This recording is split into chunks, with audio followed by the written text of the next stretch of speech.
This is the newly finished cardigan. I haven't blocked it yet, but it's looking really cute. I'll show you a little bit at the end of the video how I blocked it and what this is gonna look like after I block it. But anyways, I made the cardigan pretty long and oversized. I wanted to have really wide sleeves. It's gonna have ribbing at the bottom, 2 front panels. I wanted to create this type of color. I don't know how you would call it, but as you can see, it has this zigzag kind of shape. So basically that's what I wanted to make, especially the color part. I made the panels separately, starting with the back panel. So I started the panel by making a chain that is the cardigan's length. From my past experience, I note that the yarn over slip stitch that I'm going to be using is going to shorten the overall length. So instead of chaining 80 like I originally planned, I chained 10 more chains to compensate for that. And as you can see, this is the length before I work any stitches in the chain. This is the length after. And it is about 26 inches. So after that, I chained 1. In the second chain from the hook, yarn over and turn my chain. Insert hook in the back loop.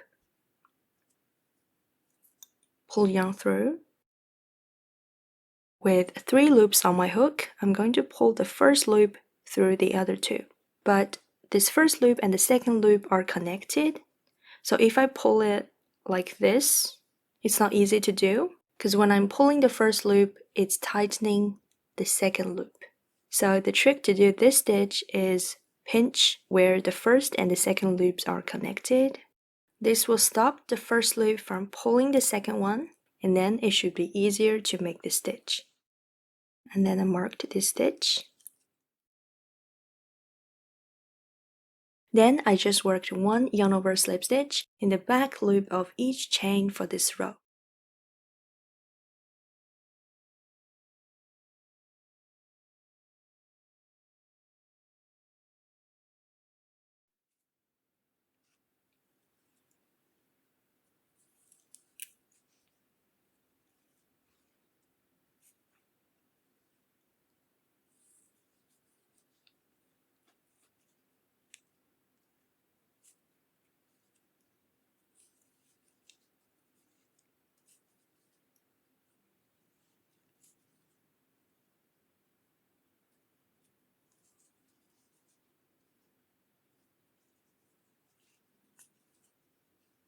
Then I chain 1 to begin row 2. I want to make this end as my ribbing end, so I need to start the first 10 stitches differently. Considering the height of the row is similar to a single crochet row, I tried back loop only single crochets, but with that, the ribbing turned out a bit bigger than the main pattern. So after some experiments, I switched to this. You can obviously tell the ribbing from the main pattern, and it's not hard to do at all. I use the same stitch, but just simply insert in both loops.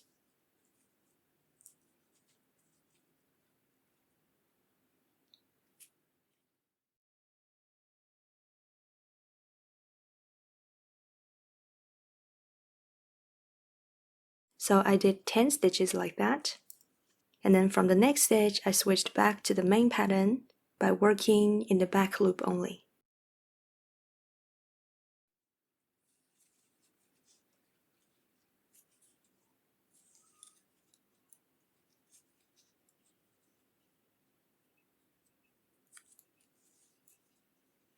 And then I started the next row with the chain 1 and worked 1 yarn over slip stitch in the back loop of each stitch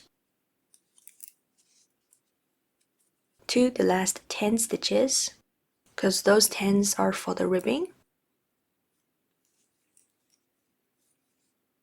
Then I switched to insert it in both loops to make the ribbing.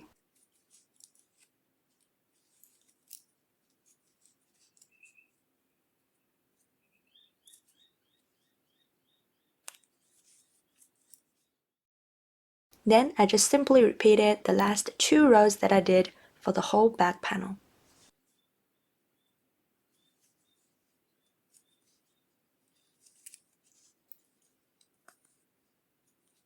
So I did 100 rows, and that measures about 27.5 inches.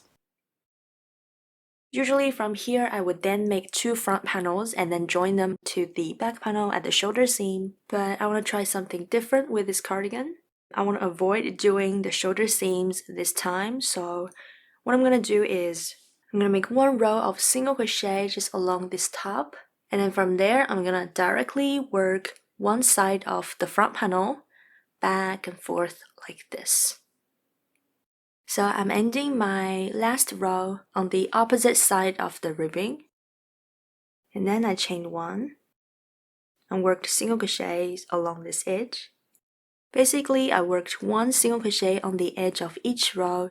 I have 100 rows, so that means I'm gonna make 100 single crochets.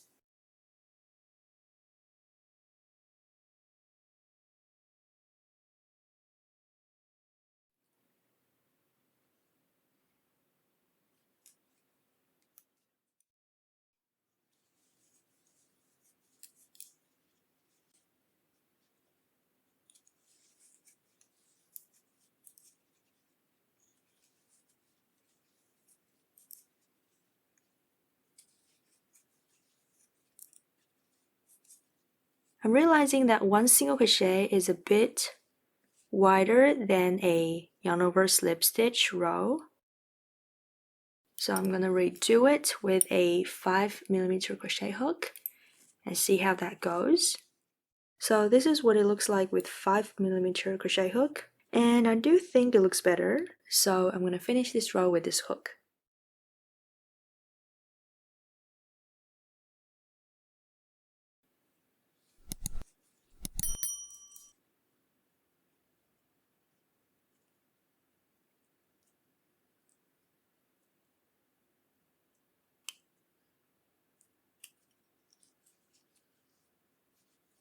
So after 100 single crochets, I'm going to chain the same number of stitches here, which is 90, because that's the length of the front panel and it should be the same as the back panel.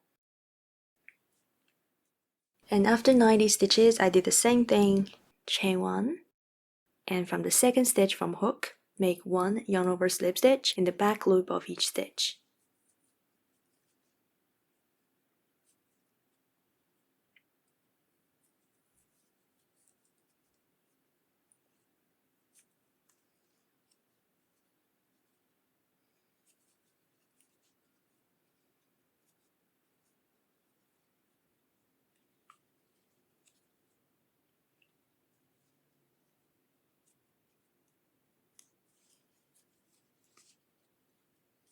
So when I finished the last stitch, I simply just turned, made a slip stitch in the first stitch to attach this row,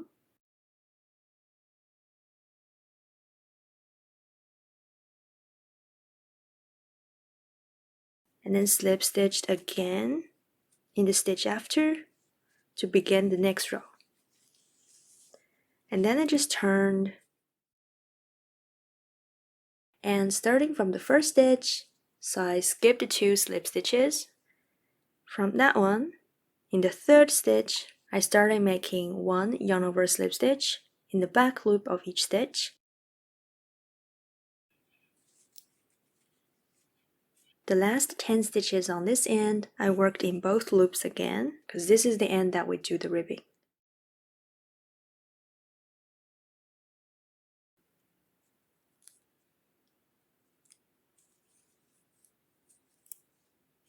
And then, just like the back panel, I started the first 10 stitches of the next row, working in both loops again for the ribbing. And then switched back to working in the back loop only.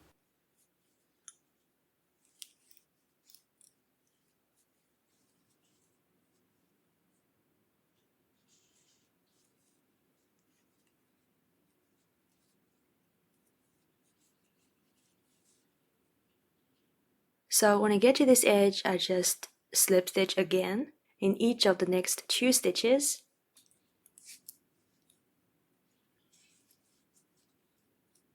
And then turn my work, skip the 2 slip stitches, and then work from the next stitch, keep repeating the last 2 rows.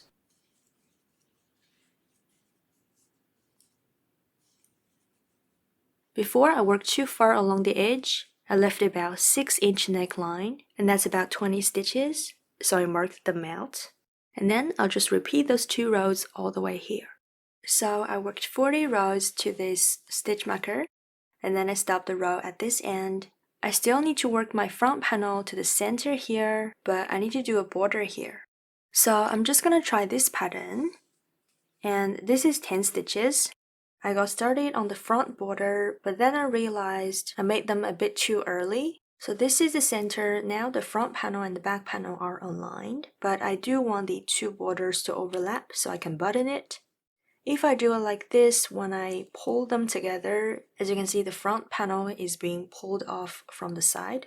So a little bit math, I have 20 stitches here, and after overlapping, the 2 borders gonna be here, at the center 10 stitches, so I have 5 stitches on both sides. That means I should do 5 more rows here. So together that's 45 rows. However, these 5 rows, I shouldn't attach them to this edge because that's the back side of the neckline. So I start this row as usual.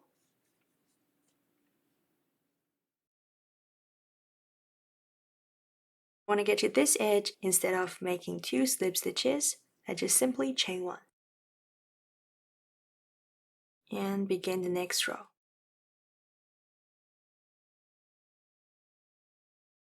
I actually decided to do 1 more row, making it a total of 46 rows. And the reason is because I want this side to be the right side of the shoulder, and I'll only get a look like this if I slip stitch from this side. So that means I need to end my row on this side, so when I slip stitch, I'm working in this direction from the right side. After 6 rows, I got to the ribbing end, and then I just chained 10 and worked this pattern back and forth as the front border. So I chained 1 more to turn. From the second chain from the hook, I started making 1 yarn over slip stitch in the back loop of each chain. Attach that to the very first stitch with a slip stitch.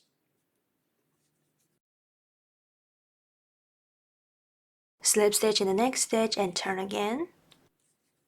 From here, I just kept working 1 yarn over slip stitch in both loops of each stitch.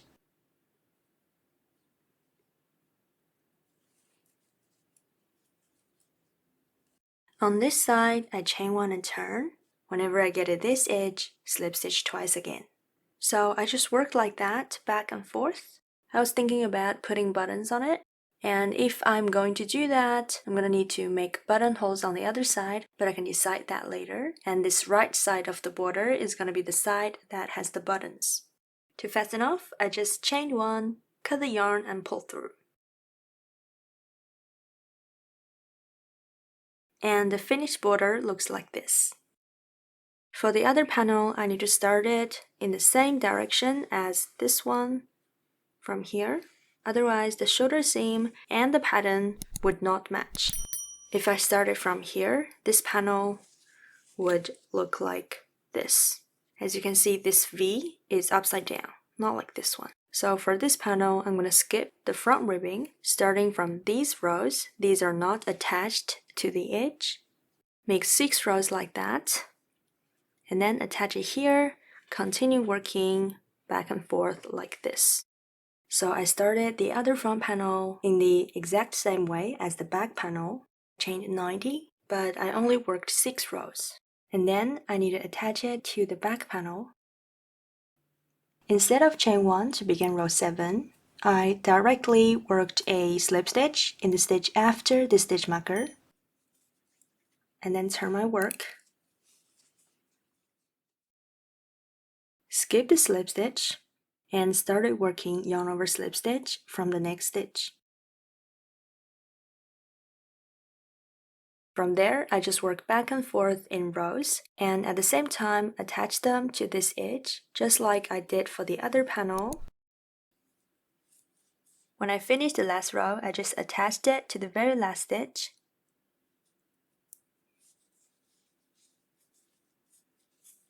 And then fastened off.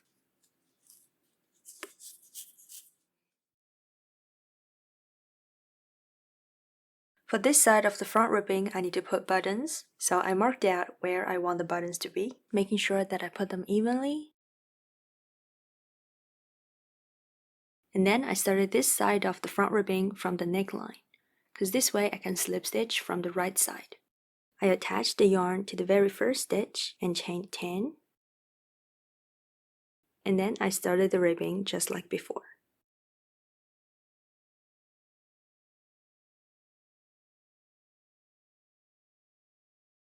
So I used the border with the stitch markers to guide myself. The stitch markers are where I'm gonna sew up my buttons. So on the other border, I need to make buttonholes in a corresponding position. So when I want to make the buttonhole, I just make 4 stitches. I've got some black buttons and some white buttons. I haven't decided which color to use, but I know I'm going to be using big buttons. So after 4 stitches, to make a buttonhole, I just chain 2. And then skip the next 2 stitches. And then continue working my yarn over slip stitches.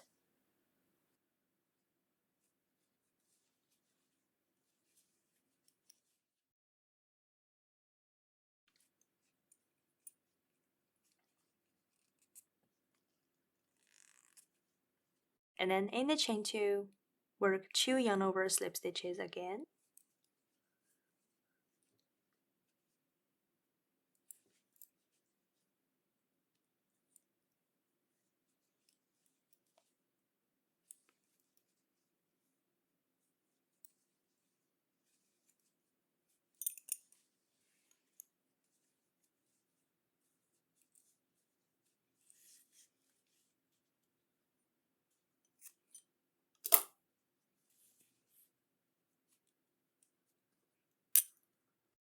I used slip stitches to join the side seam from the wrong side before working the sleeves.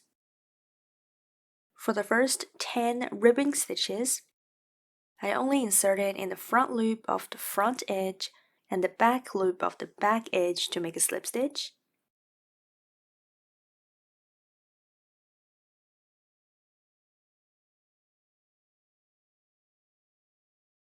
I also carried the yarn tail with me by carrying it in one stitch and dropping it in the next.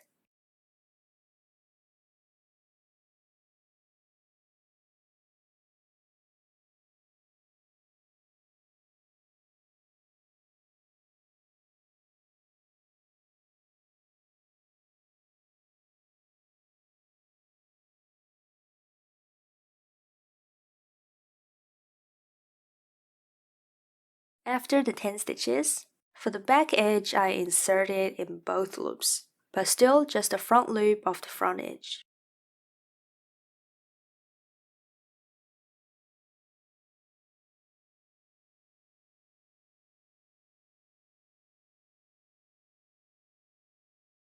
I initially left 30 stitches for each panel, making it 60 stitches around the arm. So this is a sleeve with 60 stitches, but it's a bit smaller than I want it to be. It might look okay, but I just don't feel it suits the oversized style.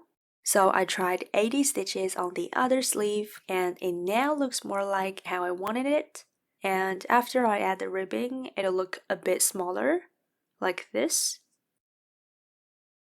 So I recorded this clip when I left 60 stitches around the arm, but like I said, I eventually left 80 stitches, so 40 stitches for each panel.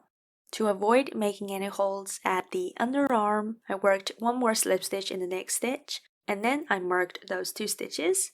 One is the first stitch of the round, the other one is the last.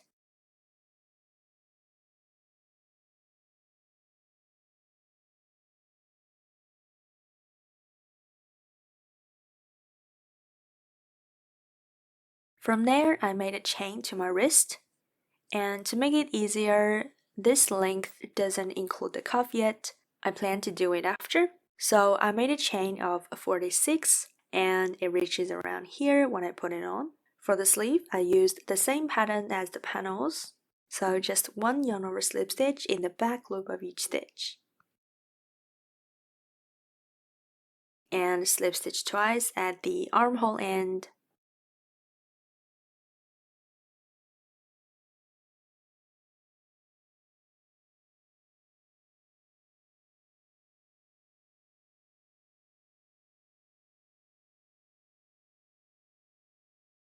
Like I said, this doesn't include the cuff, so for the stitches on the end, I still worked in the back loop only, never in both loops. So I worked the sleeves like this to the last stitch of the round. Then I joined the last row to the first. Since I already have the wrong side facing, I didn't need to turn it inside out. To join this seam, I inserted in both loops of both edges to make slip stitches.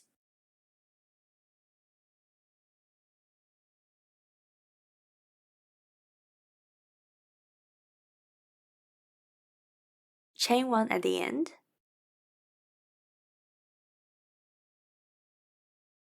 From the right side, I worked one regular single crochet round as the base of the cuff. And like before, I used 5mm to work single crochets along the edge with one single crochet on the edge of each row.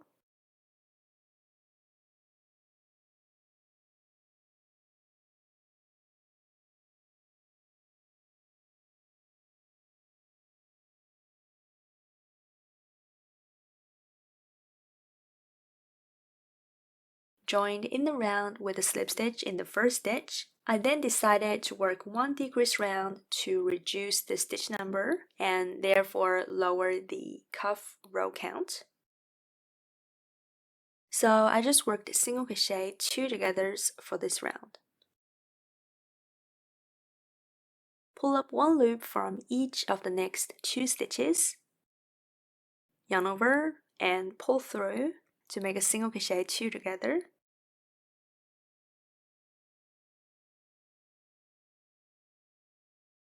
Slip stitch in the first stitch to complete the round.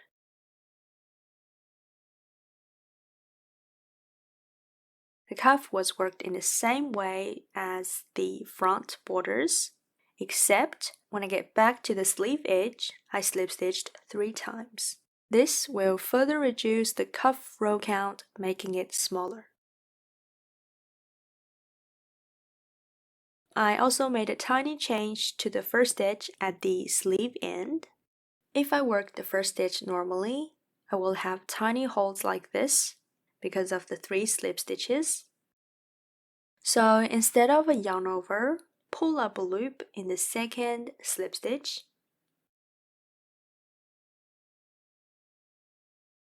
Then make the stitch as usual.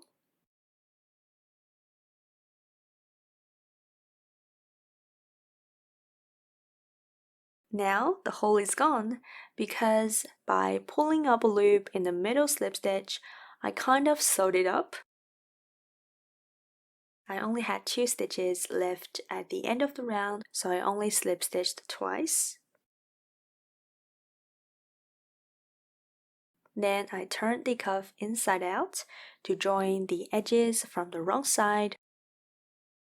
For this seam, I simply inserted in both loops of both edges when making the slip stitches.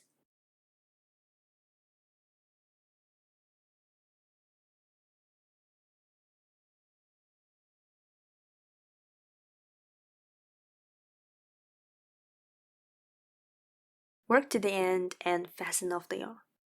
I couldn't make the other sleeve wider without frogging it, so I used the ribbon pattern for the collar, but before that I worked one single crochet row to build the base, very similar to the cuff.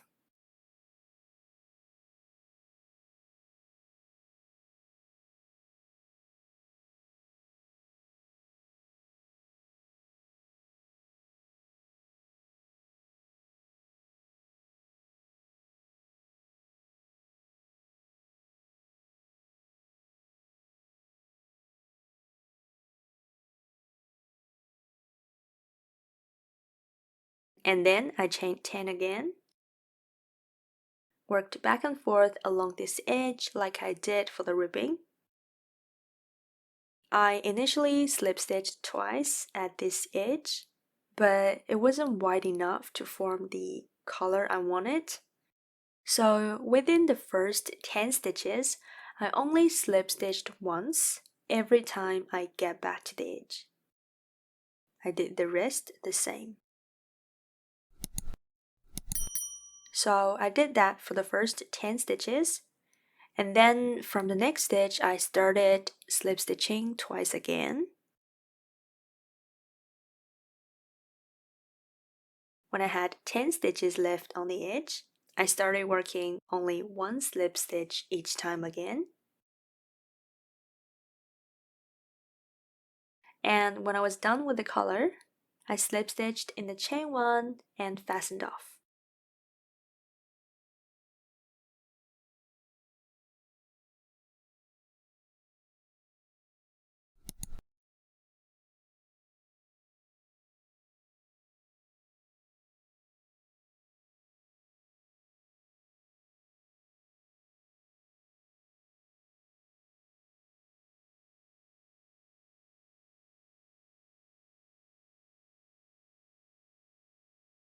To attach the button, I just kept making crosses like this using the thread.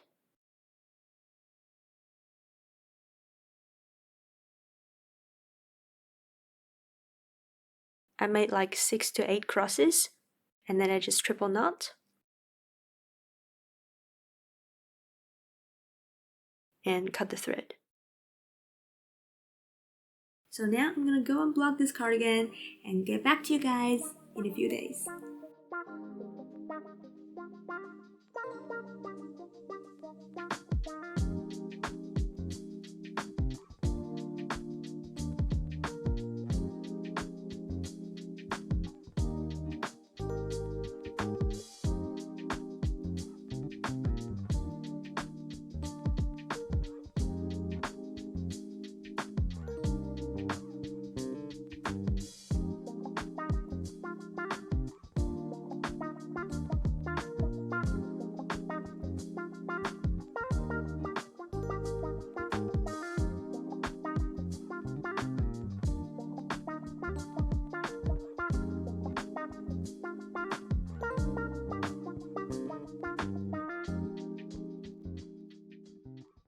Okay, so here we are. It took us about 3 weeks to dry, which is kind of ridiculous, but here it is. It's all dried and softened. Feels very nice. And I just vacuumed the carpet, so everything's looking nice and clean. And now let's try it on.